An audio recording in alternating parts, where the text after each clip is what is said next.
आज हम अपनी पाठ्य पुस्तक क्षितिज का दूसरा पाठ राम लक्ष्मण परशुराम संवाद पढ़ेंगे। बच्चों, यह खंड गोस्वामी तुलसीदास के द्वारा रचित रामचरितमानस के बालकांड से लिया गया है। यहाँ प्रसंग है सीता स्वयंवर का। मिथिला के राजा जनक ने अपनी पुत्री सीता के स्वयंवर के लिए देश और विदेश के अनेक राजाओं को आमंत्रित किया तथा यह शर्त रखी कि जो भी शिवजी के प्राचीन एवं भारी भरकम धनुष को उठाकर उस पर प्रत्यंचा चढ़ा देगा, उसी के साथ सीता का विवाह संपन्न कर दिया जाएगा। अनेक पराक्रमी राजाओं ने उस धनुष को उठाने का प्रयास किया, किंतु उस विशाल धनुष को उठाना तो दूर, वे उसे हिला तक भी न सके। प्रत्यंचा तो वे क्या चढ़ाते। जब विश्वामित्र ने यह देखा तो उन्होंने श्री राम को इशारा किया। श्री राम ने बड़ी सहजता से उस धनुष को उठाया तथा उठाकर जैसे ही वे उस पर प्रत्यंचा चढ़ाने लगे, धनुष दो भागों में टूट गया। धनुष को टूटते ही आकाश में इतनी भयंकर गर्जना हुई कि परशुराम जी जिन्हें शिव धनुष का संरक्षक माना जाता है, उन्हें पता चल गया कि शिव धनुष टूट चुका है।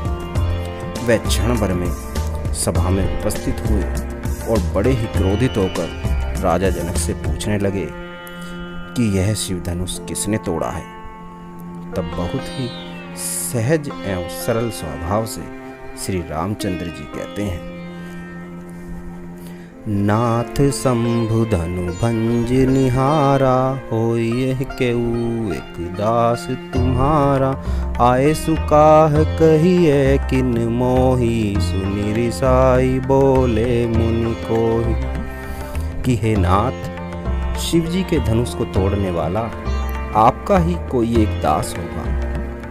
आपकी क्या आज्ञा है, मुझसे क्यों नहीं कहते।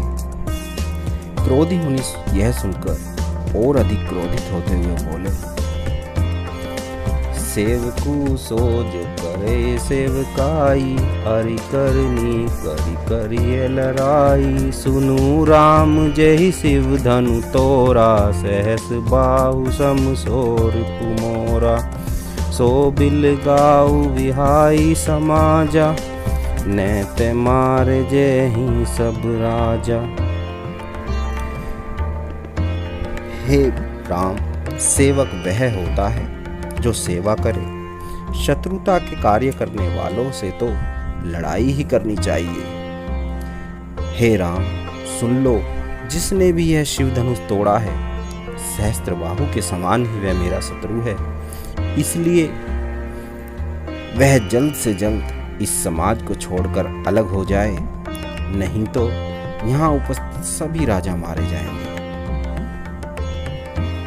सुनी मुनि बचन लखन मुस्काने, बोले परशुधर ही अवमाने।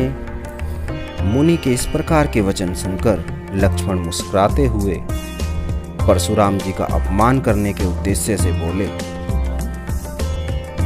बहुधन ही तोरी लरिकाई, कभु ने असीर किनी गोसाई। यही धनु पर ममता के हेतु, सुनि रिसाई कह भृगकुल केतु।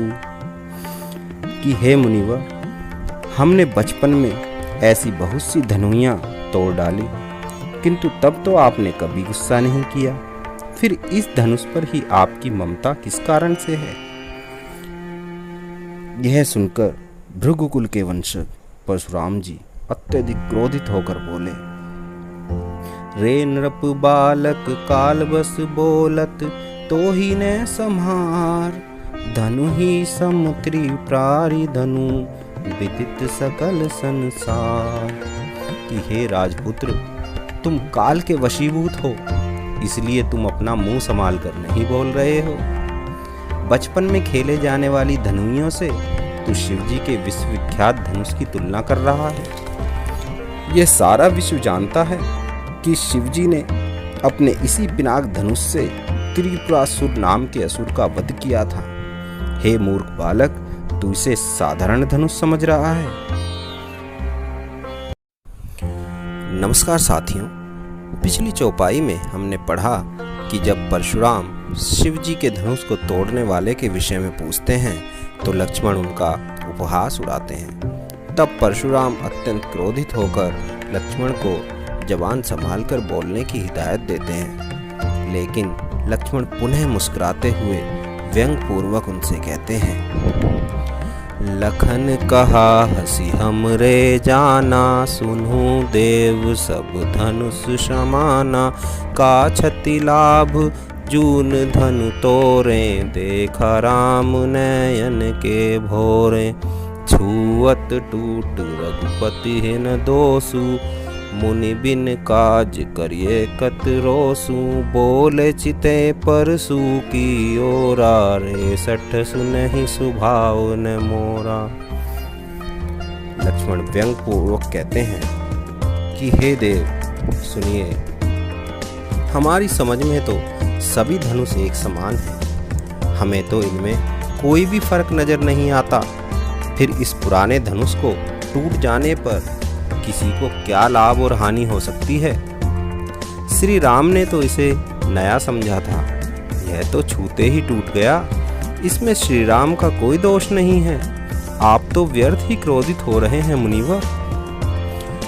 परशुराम जी लक्ष्मण की इन व्यंग भरी बातों को सुनकर और भी ज्यादा क्रोधित हो जाते हैं। वे अपने फरसे की ओर देखते हुए बोलते हैं कि हे दुष्ट लक्ष्मण, लगता है तूने मेरे स्वभाव के बारे में नहीं सुना है। परशुराम जी आगे कहते हैं, बालकू बोली बधो नहीं तोही, केवल मुनि जड़ जानहि मोही, बाल ब्रह्मचारी अति कोही, विश्व विदित क्षत्रिय कुल द्रोही, भुजबल भूमि भूप बिनु कीनी, विपुल बार मही देवन दीनी, सहस बाहु भुज छेद निहारा, परसु बिलोक महीप कुमारा। परशुराम जी कहते हैं कि मैं बालक समझकर ही तेरा वध नहीं कर रहा हूँ। अरे मूर्ख, तू मुझे केवल एक साधारण मुनि समझ बैठा है। मैं बचपन से ही ब्रह्मचारी हूँ और अत्यंत क्रोधी स्वभाव का भी हूँ। विश्व भर में मैं क्षत्रिय कुल के शत्रु के रूप में विख्यात हूँ। अपनी भुजाओं के बल पर मैंने कई बार इस पृथ्वी से क्षत्रियों का सर्वनाश किया है और उनकी भूमि जीतकर ब्राह्मणों को दान में दी है। हे राजकुमार, सहस्त्रबाहु की भुजाओं को छिन्न भिन्न करने वाले इस फरसे की ओर देख। परशुराम जी अपने फरसे को दिखाते हुए आगे कहते हैं, मातु पित्त ही जनि सोच बस, करसी महिष किशोर, गर्भन के अर्भक दलन, परसु मोर अति घोर। हे राजकुमार बालक, तू अपने माँ बाप को चिंता में मत डाल, तू अपनी मृत्यु को न्योता मत दे। मेरा यह फरसा इतना कठोर है जिसकी गर्जना सुनकर गर्भ में पल रहे बच्चों का भी नाश हो जाता है।